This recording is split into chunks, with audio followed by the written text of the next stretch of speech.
آپ جانتے ہیں کہ مئی کے اخیر میں ٹی وی ڈیبیٹ پر نپور شرما جو بی جے پی کی پہلے اسپوک پرسن تھی، ابھی وہ ہٹا دی گئی ہیں۔ نبی صلی اللہ علیہ وسلم کی شان میں اس نے گستاخی کی، لیکن کیا جملہ کہا آپ میں سے کسی کو پتہ نہیں، الا ماشاء اللہ کچھ لوگ جانتے ہوں گے۔ اس نے نبی صلی اللہ علیہ وسلم کی شادی ام المومنین عائشہ رضی اللہ تعالیٰ عنہ سے جو ہوئی، اس پر اس کا اعتراض ہے، اور اکثر یہ اعتراض پوری دنیا میں اٹھتے رہتا ہے، اور خاص طور پر جو لوگ پڑھے لکھے ہیں اور غیر مسلموں کے ساتھ جن کے تعلقات زیادہ ہیں، وہ نبی صلی اللہ علیہ وسلم کی شادیوں کے بارے میں اعتراض کرتے رہتے ہیں، لیکن ہمارے پاس کوئی جواب نہیں ہوتا، ہم جواب نہیں دے پاتے۔ اس لیے ماں بہنوں سے بھی گزارش ہے کہ اس لیڈی نے اعتراض کیا ہے، عورت نے اعتراض کیا ہے، تو ایک غیر مسلم عورت کو بھی اسلام کے بارے میں یہ سب پتہ ہے۔ آپ کو کتنا معلوم ہے؟ اگر کوئی لیڈی جہاں آپ پڑھا رہی ہیں، پھر آپ سے اگر پوچھ لے تو آپ کو کوئی جواب بنے گا؟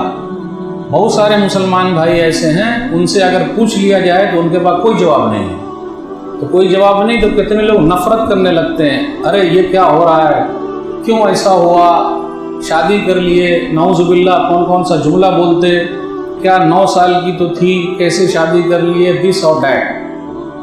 آج ہم آپ کے سامنے یہ بات رکھیں گے کہ عربوں کا جو کلچر تھا، پوری دنیا میں اس سے پہلے ایسے کلچر گزر چکے ہیں، یہ آج سے 1400 سال پہلے کا مسئلہ ہے۔ آخر ان کا جو اعتراض ہے وہ اعتراض اس بات پر ہے کہ نبی صلی اللہ علیہ وسلم نے 9 سال کی جو تھی ام المومنین عائشہ رضی اللہ تعالیٰ عنہ، ان سے نکاح کیا۔ پہلے تو یہ دیکھا جائے کہ دیکھ لیجیے آپ، پوری دنیا میں ابھی ویسٹرن میں، مغرب میں آپ دیکھ لیجیے، نبی صلی اللہ علیہ وسلم کی پوری شادیوں پر اعتراض ہے کہ نبی صلی اللہ علیہ وسلم نے 11 شادیاں کی، ایسا کیوں کیا، نہیں ہونا چاہیے، دس اور دیٹ، لوگ بولتے رہتے۔ تو ہمارے پاس کیا جواب ہے؟ تو کچھ چیزیں ہیں جو مختصر آپ کو یاد رکھنی چاہیے، ہو سکتا ہے کبھی آپ کے کام آ جائے۔ نبی صلی اللہ علیہ وسلم نے جتنی بھی شادی کی ہے اس کے پیچھے ریزن ہے، اس کے پیچھے ریزن ہے، کیوں کیا ہے، آخر ایسا کیوں؟ نبی صلی اللہ علیہ وسلم نے پہلی شادی کی، اور نبی صلی اللہ علیہ وسلم کی عمر ہے 25 سال، اور جن سے شادی کی ہے ام المومنین خدیجہ رضی اللہ تعالیٰ عنہ، ان کی عمر ہے 40 سال، اور وہ ایک مرتبہ نہیں بلکہ 2 مرتبہ بیوہ ہو چکی ہے۔ اس پر غور کرنے کی بات ہے۔ نبی صلی اللہ علیہ وسلم کی عمر 25 سال، جس سے شادی کر رہے ہیں ان کی عمر 40 سال، ایک مرتبہ نہیں بلکہ 2 مرتبہ بیوہ ہو چکی ہیں، اور جب تک وہ زندہ رہیں، 25 سال یا 30 سال، جب تک وہ زندہ رہیں، نبی صلی اللہ علیہ وسلم نے دوسری شادی نہیں کی۔ اگر آدمی کے اندر نعوذ باللہ لوگ بولتے خواہش کا مسئلہ ہے، اگر ایسی ہی بات ہوتی تو جوانی ہی میں کوئی کچھ کرتا ہے؟ تو اپنی تو پوری جوانی نبی صلی اللہ علیہ وسلم نے 2 مرتبہ کی بیوہ عورت کے ساتھ گزار دی، پوری جوانی 50 سال کے اوپر ہو گئے۔ اب اس طریقے سے ایک سوال بنتا ہے کہ جتنے لوگ یہاں موجود ہیں یا جتنے لوگ دیکھیں گے، کیا کوئی آدمی ہے 25 سال کا نوجوان جو 40 سال کی 2 مرتبہ بیوہ عورت سے نکاح کر لے؟ نہیں، پورے مجمع میں سناٹا، کون تیار ہوں گے؟ الا ماشاء اللہ، اور پوری لائف بھی گزار دے۔ چلیے، اب نبی صلی اللہ علیہ وسلم نے دوسری اور شادیاں کی۔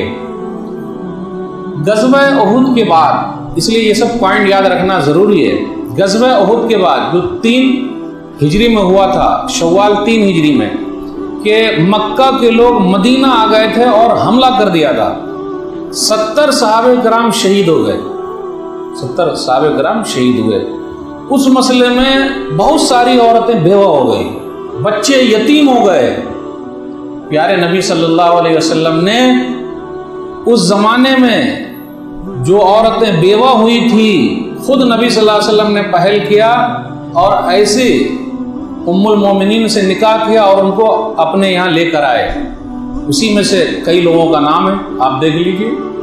ام سلمہ رضی اللہ تعالیٰ عنہ جو نبی صلی اللہ علیہ وسلم کی بیوی ہیں، ان کے شوہر ابو سلمہ، اور نبی صلی اللہ علیہ وسلم نے جتنی بھی شادی کی صرف ایک ہی باقرہ تھی، یعنی جن کی شادی پہلے نہیں ہوئی تھی، بقیہ کوئی بیوہ ہے، کوئی طلاق شدہ ہے۔ تو اب اس پر غور کرنے کی ضرورت ہے کہ احد کے میدان میں جو صحابہ کرام شہید ہوئے، بچے یتیم ہو گئے، عورتیں بیوہ ہو گئیں، پیارے نبی صلی اللہ علیہ وسلم نے سہارا دیا ہے۔ اس کے بعد صحابہ کرام نے بھی سہارا دیا، بہت ساری عورتوں کو اپنے گھر دلہن بنا کے لے گئے، اور بہت سارے بچوں کے جو یتیم ہو گئے تو ان کے لیے سہارا بن گئے۔ تو سوال یہ پیدا ہوتا ہے کہ بیوہ عورتوں کو سہارا دینا اور یتیم بچوں کا سہارا بننا سب سے پہلے کنہوں نے شروع کیا؟ نبی صلی اللہ علیہ وسلم نے۔ تو کیا بیوہ عورتوں کو سہارا دینا یہ غلط بات ہے؟ کیا یتیم بچوں کو سہارا دینا یہ غلط بات ہے؟ انہی میں سے ام المومنین ام سلمہ رضی اللہ تعالی عنہا ہیں۔ ام سلمہ، ان کے شوہر ابو سلمہ، وہ خود کہتی ہیں، صحیح مسلم کی حدیث ہے، کتاب الجنائز حدیث نمبر 918، کہ ابو سلمہ بڑے اچھے تھے۔ ابو سلمہ یعنی اپنے شوہر کو یاد کرتی ہیں کہ ابو سلمہ بڑے اچھے تھے، اب ابو سلمہ کے بعد اب کون ہے جو مجھے ملے گا؟ تو پیارے نبی صلی اللہ علیہ وسلم نے جو دعا بتائی ہے وہ دعا ہر ایک کے لیے، کہ جب بھی کوئی مصیبت آئے تو ہم اور آپ کیا کہیں؟ انا للہ و انا الیہ راجعون۔ تو نبی صلی اللہ علیہ وسلم نے ان کو، ام سلمہ رضی اللہ تعالیٰ عنہ کو یہ دعا سکھائی اور کہا یہ پڑھتی رہو، انا للہ و انا الیہ راجعون، اللہم اجرنی فی مصیبتی واخلف لی خیرا منہا، کہ ہم اللہ ہی کے لیے ہیں اور اللہ ہی کی طرف لوٹ کر جانے والے ہیں، اے اللہ تو مصیبت میں ہم کو بدلہ دے اور بہترین بدل عطا فرما۔ ام المومنین ام سلمہ رضی اللہ تعالیٰ عنہ کہتی ہیں کہ میں تو سوچ ہی رہی تھی کہ آخر کون ہے جو مجھے مل پائے گا، ابو سلمہ سے اچھا کون ہو سکتا ہے؟ پھر ایک دن ایسا آیا کہ پیارے نبی صلی اللہ علیہ وسلم نے مجھے نکاح کے لیے پیغام بھیج دیا، تو خود کہتی ہیں کہ آپ نبی صلی اللہ علیہ وسلم سے اچھا مجھے کون ملا؟ سب سے اچھے نبی صلی اللہ علیہ وسلم۔ تو جن کی شادی ہو رہی ہے نبی صلی اللہ علیہ وسلم سے، ان کو کوئی تکلیف نہیں ہے، ان کو کوئی تکلیف نہیں ہے، لیکن آج کل کی کچھ ہیں بہنیں، ان کو بڑی تکلیف، کچھ لوگ ہیں ان کو بہت تکلیف۔ عرب کے لوگوں کا رواج تھا، وہ لوگ کرتے تھے، ان کے ماں باپ خوش تھے، خود خوش تھے، ان کو کوئی تکلیف نہیں۔ تو نبی صلی اللہ علیہ وسلم نے ایسے سہارا دیا ہے۔ پھر اسی طریقے سے نبی صلی اللہ علیہ وسلم کی شادی میں ایک چیز اور بھی ہے، عربوں کا یہ رواج ہے اور آج بھی عربوں کا رواج، کہ اگر عرب کے لوگ آپس میں شادی کر کے اور داماد بن جاتے ہیں یا داماد بنا لیتے ہیں، یہ میرا داماد ہے، تو آج بھی عرب کے لوگوں کی حالت یہ ہے کہ وہ اپنے داماد کے خلاف اٹھتے نہیں ہیں۔ اگر داماد بن گیا تو ختم، جتنی لڑائی ہے سب بند کر دیتے وہ لوگ، آج بھی یہی ہے۔ تو نبی صلی اللہ علیہ وسلم کی شادی میں یہ چیز بھی شامل ہے کہ نبی صلی اللہ علیہ وسلم نے ان جیسی عورتوں سے شادی کی اور یہ داماد بنے تو پوری لڑائی جو ہو رہی تھی اسلام کے خلاف بند ہو گئی۔ مثال کے طور پر ابو سفیان، اسلام کے ایک دم کٹر دشمن تھے پہلے ابو سفیان رضی اللہ تعالیٰ عنہ، پھر بعد میں وہ فتح مکہ کے موقع پر مسلمان ہوئے۔ ان کی بیٹی ام حبیبہ رضی اللہ تعالیٰ عنہ نبی صلی اللہ علیہ وسلم کی بیوی ہیں۔ ان کے شوہر جب یہ ہجرت کر کے وہاں گئی حبشہ کی طرف، ایتھوپیا، تو ان کے شوہر کرسچن ہو گئے، اب سہارا کون دے؟ تو نبی صلی اللہ علیہ وسلم نے ان کو سہارا دیا اور ان سے شادی کر لی۔ جب پتہ چلا ابو سفیان کو کہ نبی صلی اللہ علیہ وسلم نے ان سے شادی کر لی ہے، تو اب ابو سفیان ٹھنڈے پڑ گئے اور فتح مکہ کے موقع پر وہ مسلمان ہو گئے۔ تو یہ مسئلہ۔ پھر اسی طریقے سے نبی صلی اللہ علیہ وسلم کی شادی میں آپ دیکھیے گا بڑے بڑے سردار جو بھی آئے اور ان کی بیٹی کے ساتھ نبی صلی اللہ علیہ وسلم نے نکاح کیا تو اس کا بڑا فائدہ ہوا۔ مثال کے طور پر نبی صلی اللہ علیہ وسلم کی ایک بیوی ہیں جویریہ بنت حارث ام المومنین رضی اللہ تعالیٰ عنہ، یہ سردار کی بیٹی تھی، سردار کی، اور نبی صلی اللہ علیہ وسلم ایک غزوے میں گئے، ایک لڑائی میں گئے، بنو مستلق ان کے یہاں گئے، تو اب کیا ہوا، ان کے ابا مارے گئے، جویریہ کے ان کے ابا مارے گئے رضی اللہ تعالیٰ عنہ۔ اب اس کے بعد یہ ثابت بن قیس رضی اللہ تعالیٰ عنہ کے حصے میں آئی جویریہ رضی اللہ تعالیٰ عنہ، کیونکہ اب جو عورتیں بچی تھی سب کو لے کر آئے، جو مال بچا سب کو لے کر آئے، تو یہ ان کے حصے میں آ گئی ایک صحابی کے۔ تو آپس میں صحابہ کرام نے مشورہ کیا کہ ارے یہ تو سردار کی بیٹی ہیں اور سردار کی بیٹی ان کے حصے میں آئے، سردار کی بیٹی سردار کے گھر رہے، نبی صلی اللہ علیہ وسلم سردار ہیں تو ان کے گھر رہے، ان کے پاس رہے۔ تو صحابہ کرام نے مشورہ کیا اور اس کے بعد نبی صلی اللہ علیہ وسلم نے ان سے شادی کر لی، جویریہ رضی اللہ تعالیٰ عنہ۔ یہ جویریہ رضی اللہ تعالیٰ عنہ اتنی برکت والی عورت ہیں، اپنے خاندان کے لیے اس کا بڑا فائدہ ہوا۔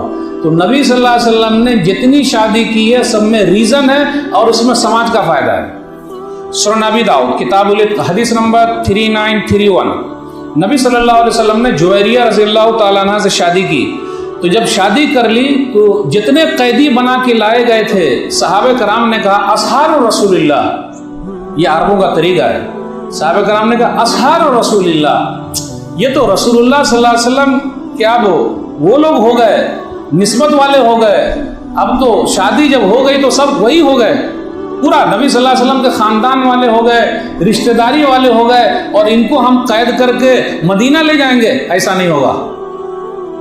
100 تھے، 100 گھرانے تھے، 100 گھرانے، اب ایک شادی کی برکت دیکھ لیجئے 100 گھرانے چھوٹ گئے ایک شادی کی برکت سے، تو سماج کے لیے فائدہ یا نقصان؟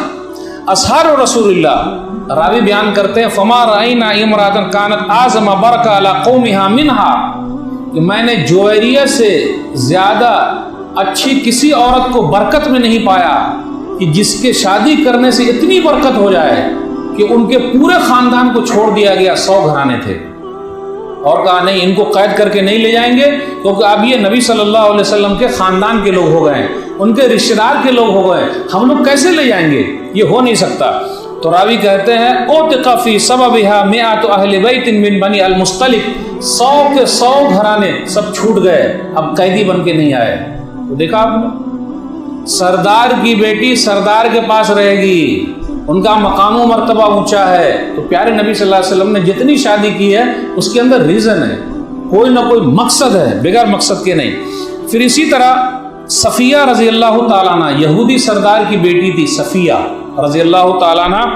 پھر اس کے بعد کیا ہوا، یہ بھی دہیہ کلبی صحابی کے حصے میں آ گئی۔ دہیہ کلبی رضی اللہ تعالیٰ عنہ وہی صحابی ہیں جن کی شکل و صورت میں فرشتے آیا کرتے تھے، نبی صلی اللہ علیہ وسلم کے پاس فرشتہ آیا کرتے تھے کبھی کبھی جب آتے تھے۔ تو کیا ہوا، دہیہ کلبی رضی اللہ تعالیٰ عنہ کے حصے میں وہ آ گئی صفیہ رضی اللہ تعالیٰ عنہ۔ تو آپس میں صحابہ کرام نے پھر یہاں مشورہ کیا، صحیح بخاری کتاب الصلاۃ حدیث نمبر 371، اور نبی صلی اللہ علیہ وسلم سے خود کہا لا تصلح الا لک، صفیہ جو ہیں وہ کیا دہیہ کو آپ دیں گے، یہ تو آپ کے لائق ہے۔ اب دیکھیے سب صحابہ کرام نبی صلی اللہ علیہ وسلم کو بول رہے ہیں یہ آپ کے لائق ہے، کیونکہ یہ سردار کی بیٹی ہے، تو سردار کی بیٹی سردار ہی کیا رہے، کیوں ادھر ادھر جائے گی؟ پیارے نبی صلی اللہ علیہ وسلم نے ان سے بھی شادی کر لی۔ پھر اسی طرح میمونہ رضی اللہ تعالیٰ عنہ، نبی صلی اللہ علیہ وسلم نے ان سے شادی کی، نجد کا جو علاقہ ہے، نجد کا علاقہ، شیخ عبد الوہاب نجدی رحمہ اللہ وہیں سے، نجد کے علاقے سے پیارے نبی صلی اللہ علیہ وسلم نے شادی کی۔ اس طرف کے جو لوگ تھے اور جو مسلمانوں کے کٹر دشمن تھے نبی صلی اللہ علیہ وسلم کے، سب اسلام کے اندر داخل ہو گئے۔ تو پیارے نبی صلی اللہ علیہ وسلم کی شادی میں جتنے بھی یہ ہیں آپ غور کیجئے گا، اس میں صرف اور صرف انسانیت کا فائدہ ہے، لوگوں کا فائدہ ہے، لیکن ہمیں اور آپ کو بھی خود ہی نہیں معلوم ہے، اس لیے معلوم کرنا بہت ضروری ہے۔ نبی صلی اللہ علیہ وسلم نے ایک شادی اور کی ہے ماریہ سے، ماریہ قبطیہ۔ ماریہ قبطیہ یہ کرسچن تھی، پہلے عیسائی تھی، نبی صلی اللہ علیہ وسلم کے پاس آئی، مسلمان ہو گئی، شاہی خاندان کی تھی، خاندان ان کا بہت بڑا تھا۔ اس کے بعد کیا ہوا، بازنطینی بادشاہ مقوقس نے نبی صلی اللہ علیہ وسلم کو گفٹ میں دیا تھا، تو جب اتنا بڑا عہدہ ملے اور اتنی بڑی جگہ سے آئے تو نبی صلی اللہ علیہ وسلم نے بھی شادی کر کے ان کو مقام و مرتبہ میں اونچا کر دیا۔ ایک چیز اور تھی، نبی صلی اللہ علیہ وسلم نے جو شادی کی ہے ایک رسم و رواج کو توڑنے کے لیے۔ رسم و رواج کیا، عربوں میں یہ رسم و رواج تھا کہ منہ بولا بیٹا، جس کو ہمارا بولتے ہیں لے پالک، ہمارا بولتے ہیں لے پالک، منہ بولا بیٹا، مطلب کسی کے گھر میں اگر بیٹا نہیں ہے تو دوسرے کے بیٹے کو رکھ لیا، تو لوگ ان کے اصلی باپ کو بھول گئے، یہ نقلی باپ کا نام لگا دیا۔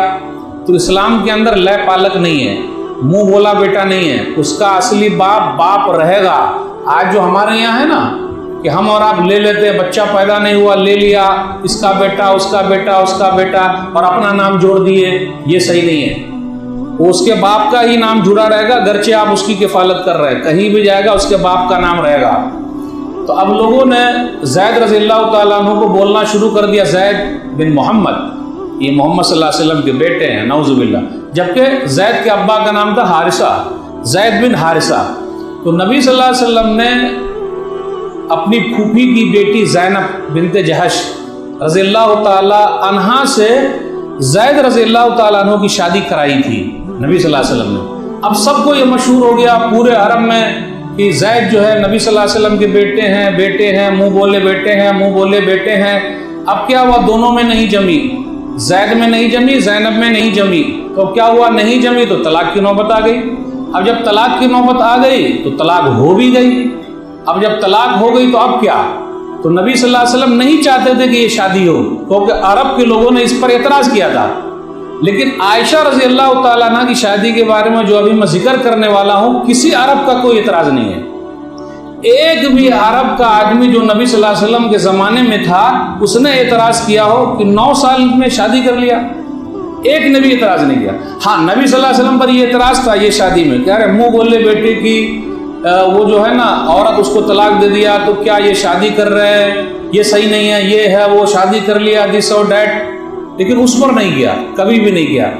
اور اس پر بھی غور کرنے کی ضرورت ہے کہ جب ان لوگوں کے یہاں عربوں کے یہاں یہ سب چلا آ رہا ہے، ایک سلسلہ تھا، تو ہمیں اور آپ کو اعتراض کرنے کا کیا حق ہے؟ ابھی ہم اور آپ دیکھتے ہوئے چلیں گے. فلما قضى زيد منها وطرا زوجناكها لكي لا يكون على المؤمنين حرج في ازواج ادعيائهم اذا قضوا منهن وطرا. سورہ احزاب سورہ نمبر 33 آیت نمبر 37 کہ جب زید رضی اللہ تعالیٰ عنہ نے طلاق دے دی ان کو، زینب کو، تو اللہ نے کہا کہ ہم نے نکاح کرا دیا زینب کا آپ سے، تو آسمان پر نکاح ہوا ہے. اور ہم اور آپ مانتے ہیں کہ ہمارا کوئی بھی طریقہ جو بھی ہے وہ قرآن میں ہے اور حدیث میں ہے، اور ہم اللہ کے حساب سے چلتے ہیں، رسول اللہ صلی اللہ علیہ وسلم کے حساب سے چلتے ہیں. تو نبی صلی اللہ علیہ وسلم کی شادیوں کا بھی مسئلہ وہ اللہ تعالیٰ کے حکم سے ہے، ان کی مرضی سے ہے، اور ہم اس کو مانتے ہیں. تو اگر کوئی یہ اعتراض کرتا ہے تو اس سے پہلے اعتراض اور دوسری جگہ بھی ہو جائے گا، لیکن ہم مسلمان دوسروں پر اعتراض نہیں کریں گے. وَلَا تَسُبُّوا الَّذِينَ يَدْعُونَ مِن دُونِ اللَّهِ فَيَسُبُّوا اللَّهَ عَدْوًا بِغَيْرِ عِلْمٍ. سورہ نام سورہ نمبر 6 آیت نمبر 108. جو لوگ اللہ کو نہیں مانتے تم لوگ ان کو گالی مت دو، ورنہ وہ لوگ بغیر علم کے اللہ کو گالی دیں گے. اس لیے ڈیبیٹ میں جو لوگ جاتے ہیں ان کو چاہیے پوری تیاری کے ساتھ جائے. ان لوگوں کو خود ہی نہیں پتا ہے، TRP بڑھانے کے لیے ٹی وی ڈیبیٹ ہو رہا، گودی میڈیا، دلال میڈیا، بکاؤ میڈیا، TRP بڑھ رہی ہے، لوگ بلا رہے ہیں کون کون سے ٹاپک کو بات کر رہے ہیں، کوئی روک بھی نہیں رہا ہے. بس ہندو مسلم، مسجد مندر، بس یہی سب چل رہا ہے. اصل مدعے سب ہٹ گئے. پیٹرول کی قیمت بڑھ گئی، ڈیزل کی قیمت بڑھ گئی، گیس